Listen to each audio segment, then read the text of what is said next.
everyone once again. Here I am with my friend Sara Peron, who will be sharing her experience of studying and living abroad. Sara, hello, and Hello. thank you very much for coming over to my video podcast.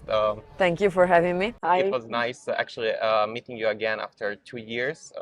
So thank you for coming over. And I have many questions for you today about your Sure. experience of studying and living abroad. But before we deep into those questions, could you maybe just give a short and brief introduction of yourself? Sure. Hello, everybody. I'm Sara, as Stefan told you, and basically we did the master together. So we studied 2 years together, and I'm Italian. I come from Venice, in a small town close to Venice, and I studied at the bachelor in Italy economics. Then I decided that I wanted to experience something different, something that could teach me more soft skills rather than hard skills and study and just theory, and decided to do the master with you. Basically, it's a very strange master because we traveled around Europe. We did every semester in a different country, from Italy to France to Germany to Spain, as you know. And I moved to management and marketing. This was the topic. And then after the master, I found an internship here in Barcelona, in marketing in a small startup, and I moved here. They are 2 years now. Yes. It seems yesterday, but they are already 2 years. And after this startup, I moved to a corporate, always in the marketing department, and then I'm working in this ad tech company since 1 year and a half, and that's what I do. I love it. I love the city. Yeah. Really nice. I'm really looking forward to hear more about your experience. So thank you very much for the introduction. And because my YouTube channel usually follow people who want to study abroad, what I want to ask you and what people find really useful is like when we go some years in the past and actually we remind ourselves of the versions we have been, how we actually came up being like studying abroad, for example, or being people that we are today, persons that we are today. So my first question, you said yourself, we studied together, we haven't seen each other for 2 years because of the pandemic and all different stuff, and then transition period after the university. So we have this opportunity to be here today in Barcelona. But when you go back and you think of your life some years in the past, how past version of Sara Peron decided for her first experience of studying abroad? Exactly. Was this master's degree program or you experienced already before and this actually triggered you to start searching for master's degree abroad? Can you recall the first moment when you decided to go and study abroad? Yeah, no, my first experience to study abroad was the master with you. Okay. And basically, I decided to do it because in Italy, I was already working in a company, always in a marketing department.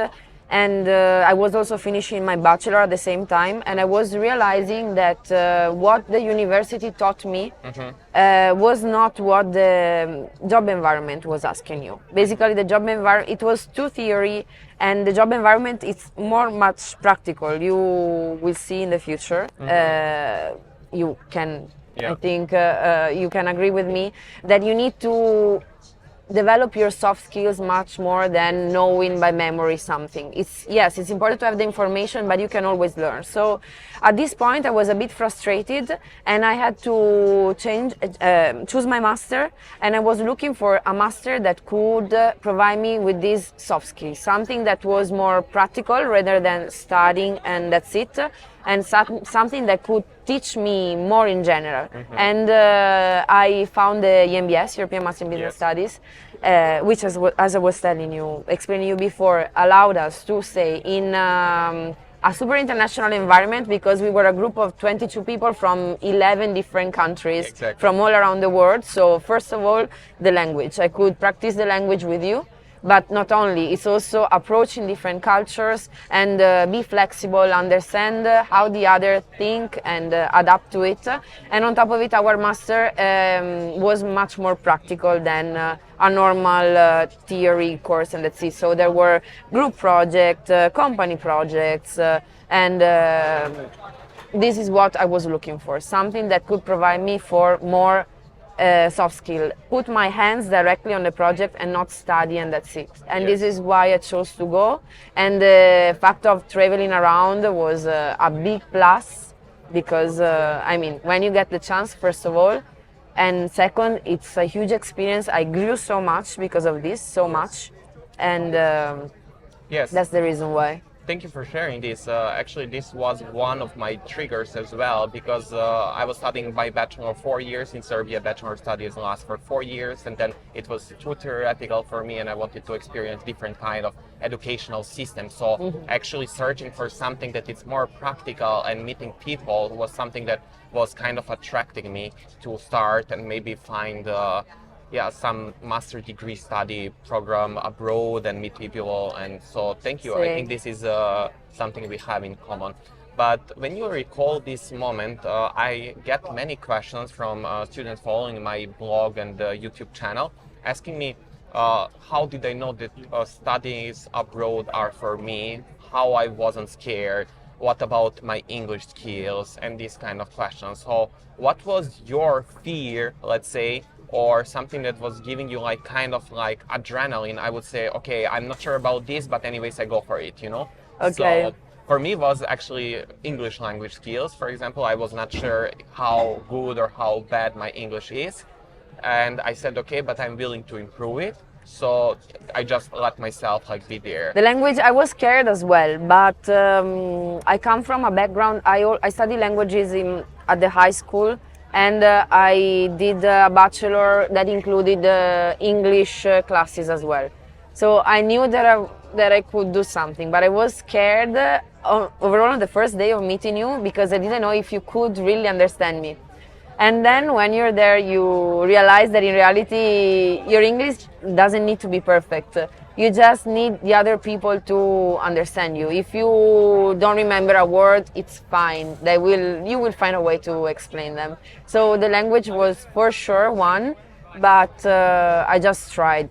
I just tried, and on top of it, the interview was in English. Yes. So in any case, if you go over it, it's like it's done. Yes. It means that you're enough. You're okay. But I generally see that people underestimate themselves so much. Yeah. Overall, with the language, you really just need to go and try, and in the end, you know much more than you feel like. Yes. The language was one, Yeah. and then I was scared of moving around and something more practical, like finding a house every time. Yes. This was something tricky at some point, but also here, one step at a time, you manage to do everything, and this is what you learn in these international experiences. You will find a lot of not issues, but there will be some problems coming out, and this is how you grow, and this is how you learn. Actually, you can solve everything. You are an intelligent person. Just go for it, and one step at a time you do everything, and there are people around you that will help you. Your people that study with you, professors, university, whatever, you will find help somewhere. And Yes. I think that you shouldn't, I mean, it's scary, but just try it. Yes. And Yes, thank you for pointing out this. I think it's important. Like first, yes, English skills, and the second point, I think also we don't know necessarily always what's our next step and how we are No, gonna, but we yeah. just figure it out on our way. And I think this is a good advice, because we cannot predict the future, but we can just act in the present moment and then see where it's gonna bring us. Exactly. And regarding English skills, something you said that many people underestimate themselves, and I cannot but to not mention the case we had yesterday. We went out, and With a I friend met of a friend. mine, Yes, yeah. exactly. I met a friend of yours. We had a really nice evening, and her desire is actually to go and live abroad, go out from Italy, and finish her studies and go and try her life abroad. But she is kind of giving this excuse of not having a good English skills, even though that we communicated yesterday in English, and her English was perfect. Yes, So yes. this is one point. So what you can say about the system, like, and how people usually see their English skills in Italy, for example? It's a huge problem of Italy, but I think that it's kind of the same also somewhere else. Like at the school overall, they teach you that if you don't reach the highest degrees, you are not worth enough. Yeah. But in life, you learn, you will learn that it's not like this. You don't need the highest degree to be a person that know how to do stuff. So I think that we need to disconnect from what the school teaches us of being always perfect, and if you're not perfect, you're nobody, to the real life, where it's more important to act, try it, be willing to try it, and in general, people that try it, even if they don't have enough skill and they are willing to learn on their way, Yes. reach much more than the people who are scared because they think that they need to be perfect to arrive there. So I think that this is the issue. The school system teaches you that you need to be at some level, but it's not right. And you probably are at this level or even more. Exactly. But if you're willing to try and just try, you will do it. Thanks. Yeah, I think thank you. this is my view. I think this is nice advice. But when it comes then, let's say this is a fear or like a mental blockage that students have before they actually experience life abroad. But when it comes to the procedure itself, like applying and so on, can you recall maybe one moment that nowadays you studied abroad, you have 2 years of a master's degree abroad, you live 2 years in Barcelona, and you basically have more than 4 years in total living abroad. Exactly. I celebrated my 4 years actually 2 weeks ago. It's the same because we started together the master. So exactly, it's 4 years actually consecutively living abroad. So when you recall this moment, when I think of the procedure of applying to master's degree abroad, and I think of the all documents that I need to collect, and I was thinking like, oh my God, this is difficult. I'm never gonna make it. And now for I'm you, just it was grateful. Even worse with the visa. Yes, and I'm now grateful to my past version of not giving up. So can you just recall one moment that was like for you challenging, let's say, and you are now glad and grateful that you didn't give up? For me, it was example, visa parts, but also motivational letter, like writing it and say, okay, I don't know how is this done, but let's just try it and go for it, you know? For me, they were two. One is more practical and was the economic part. I have to be sincere because I was scared that living abroad, you have some costs and doing a master as well. Because you go away, you don't live with your parents anymore, you need to pay for a rent, pay for your food, there are a lot of costs. And this is what was stopping me more than everything else. I was not sure that, I didn't want my parents to pay for it, and at the same time I was not sure if I could afford it myself. And in the end, I decided, you know what, I want to do it. Let's try it, and then I figure it out when needed. And in the end, it turned out that we were lucky, maybe, but we got a lot of help from our course. Yes. With scholarships. Exactly, whichever kind of scholarships, and these helped a lot. And in the end, it was much more manageable than I was thinking at the beginning. So this was one of my main blocker, and I was like, okay, let's try, and then I'll figure out a way. Working somehow, or don't know, I could have done the waitress or give some classes. You find a way, step at a time. Yes. One step at a time. The second blocker was the interview. For me, it was like, okay, let's see what this teacher will ask me, because it was my first experience abroad. So I was not ready. I didn't know what they were expecting from me. But in the end, it went well. I was just myself, expressing my opinion and my point of view and my life. And again, you are enough. Yes. Yeah, thank you. This. Yeah, exactly. Thank you for these honest answers, because actually I forgot about finance part, how actually it was scary for me. And I remember my talk and calculating all scholarship that I actually wrote about on my blog, and people could read for the past 1 year. I remember taking the paper and said, okay, I can count on this scholarship, I can count on that scholarship, then I have these savings, okay, I could ask my parents, and then if something is missing, I will find a way, so this is the amount. Yeah. And actually, in the end, after 2 years, when I just summarize, okay, I made it, but it was really scary, because when you say that you are going outside of your country, you need to pay yourself rent, food, cost of living, and so on. Then maybe for Serbia there is also the exchange, which Yes, is not, exactly. it's even worse. For Yes. me, I was in the Euro area, but still, And this is something you're I not learned. used to. Like, I thought that I will come as the poorest student, but actually when I saw like people from 11 nationalities, a group of people of 20-something students, like 11 countries are not like nothing richer than me, No. you know? And this is like something that we, at least in Serbia, how I see it, like people always think that other countries, like people from other countries have more money always. No, and but- it's gonna be like easy and smoothie, like, you know, like for studying abroad and so on. But actually all of us have this mental blockage when it comes to the finance and money. yes, because in the end, in Italy works that I was working before, so a little bit, but I just started, so you don't Yeah. have your own money. Yes. You don't have that huge money Yeah. away, so it's like, yes. So the summary come for from you nothing. is to take the paper, pen, and just make your summary, and you will find your way definitely during Yeah. on the way.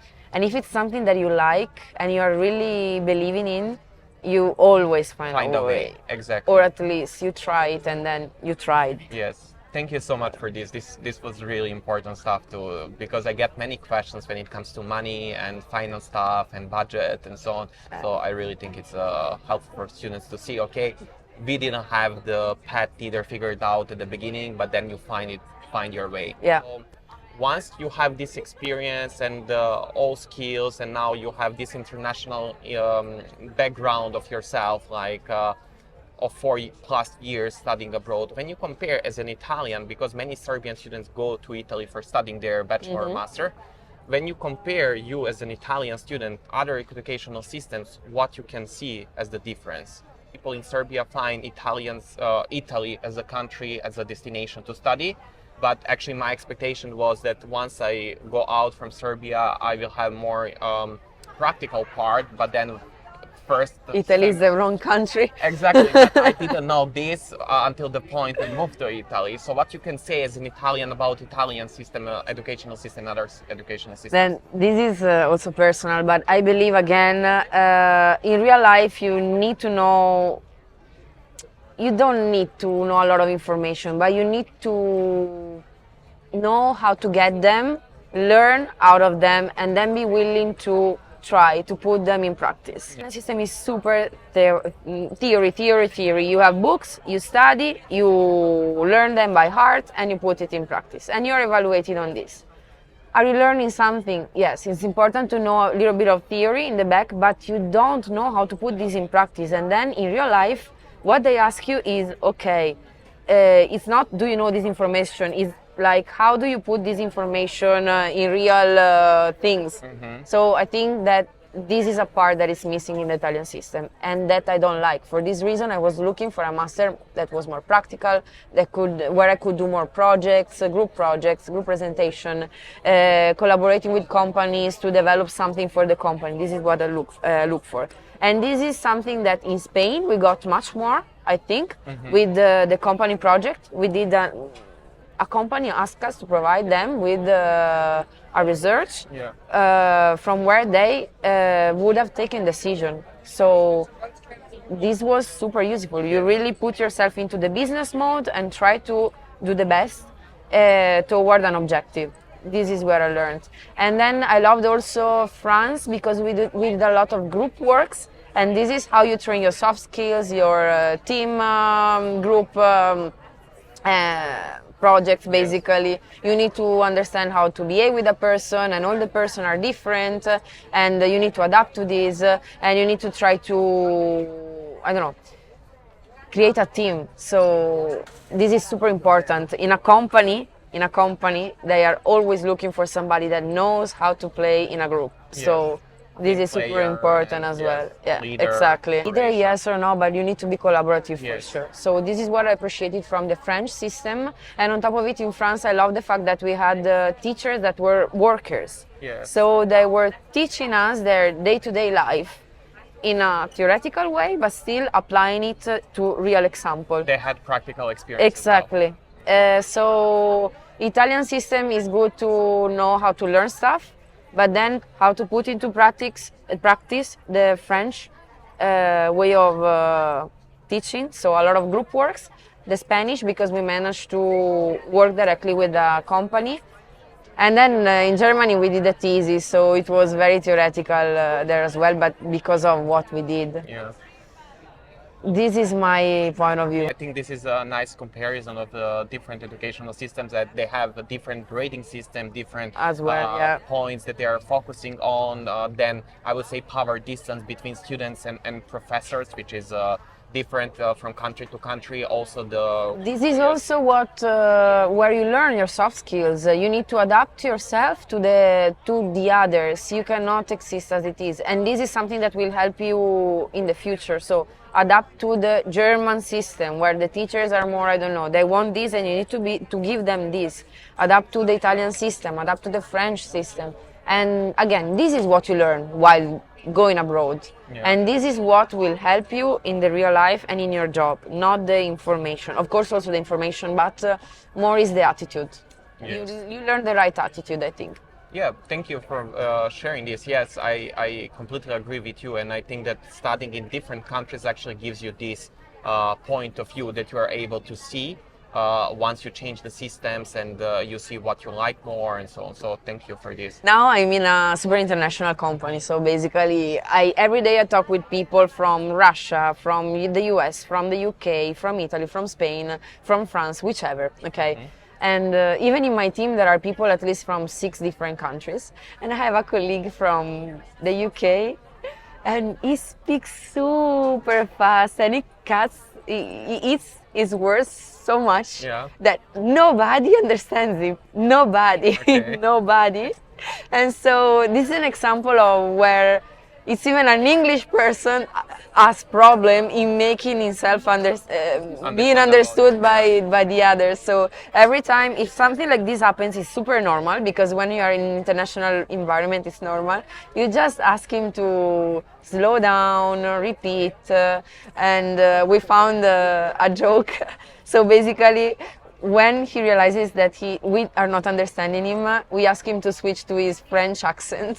Okay, and then we do understand him. So I'm saying this to tell you, just don't worry about your English skills, because you can even be a mother tongue, and it could be difficult for you to be understood by other people. So it's just a matter to really adapt to the other and see how it goes. All of the other people are on the same boat, exactly the same boats. Now we went actually from your beginning and your first moment of studying abroad to your last moment in internship, and now working as a professional person. So then I asked you about your fears or something that was like mental blockage.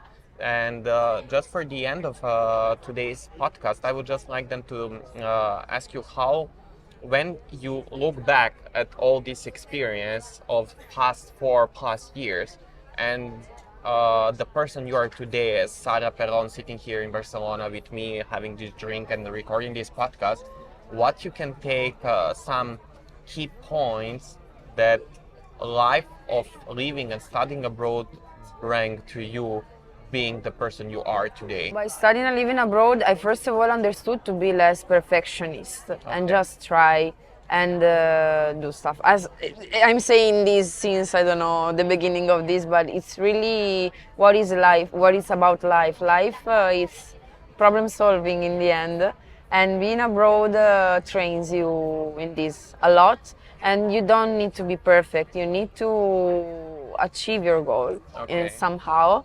And then you will do better or improve it in the way. So this is a huge difference from the Sara before, that was super perfect always, to now, where I understand that you need to be yourself, act, and be willing to learn, and you will reach what you want. Put yourself in the game and you will reach whatever you want. In terms of how I changed, what I gained, a lot of friends from all around the world, a lot of laugh, a lot of life, but the friends, the people is what really makes the difference, I think. Yes. Because they enrich you so much, and you learn so much from the other and people from other cultures, and and you manage to create bonds that they will stay there forever. Yes, I So agree. That's why we are today, even after yeah, 2.5 exactly. years. It feels like we saw each other yesterday. Yes. So this is what I gained from my life. Yes. And sometimes also this is another thing. You're scared of leaving your home because there is your family, your friends. Yes, they will always be there. You will leave your heart from the place where you come from, but you gain so much more in the way, in your way, and you meet so much people, so much interesting people that you have everything to gain, I think. Yes. Thank you. Yeah, I completely agree with you. I always say people and the moments I experienced that With are them. part of my life and shape me to the person I am today. So Yeah. that's the best, the like biggest benefit I would say of living and studying abroad. Yeah. Okay, just the very last question. You shared so many nice advices to people that are just starting and looking and thinking of studying and going abroad. But when it comes now to the last final advice, and when you think of all Saras, let's say they're gonna be watching this video, Sara from 4-5 years ago, watching this video on YouTube, what would you suggest your past version or the people that are actually your past version today, saying that okay, they want to study abroad and they have similar fears or they think the same way or similar way that you just described? What would be the advice like for them how to move on? And don't be scared of this is super personal. I think that every person has his own way of moving on. I think that I will repeat myself again here. Don't expect to be perfect. You won't have all the answers, but you cannot control the future, as you was saying, as you were saying before. Try to act on what you have now. Try to get ready as much as you can, but don't overthink too much about the future. Oh my God, I won't be enough for this. My English, maybe I will have a person that won't understand, or the money won't be enough. Okay, take this into consideration. Try to get ready for this, and then one step at a time. Just do it. Just try it. If they accept you, it means that you are worth it, you can make it, and then one step at a time, you adapt. Yes. And if you feel like it's not the good path, and if you feel like going back, there is always, it's not a failure, it's Yes. like, it's normal. At least you tried, you understood that it was not your way, and you can go back. Yeah, you always have where to go back. Yeah. While if you understand that it's your way, you will find a way of doing it, of going. Yeah. Thank you so much for this thank you, experiences, and I really appreciate it. And I think really that you shared nice advices and your point of view as the person you are today. So thank you so much for this, Sara. Go guys, do it. It's the best decision that you can take in your life now, really. I believe so then. Thank you. Thank you for having me. Yeah. Enjoy your life, go there. Otherwise, you will be always stuck. Hvala puno svima koji ste gledali. Ukoliko imate bilo kakva pitanja, možete mi poslati putem e-maila. A za sve vas koji želite da nastavite na upis vašeg programa inostranstvu, možete posjetiti link u opisu ispod ovog videa i saznati sve detalje. Hvala puno i veliki pozdrav svima iz Barselone. Pozdrav, ćao! Bye bye.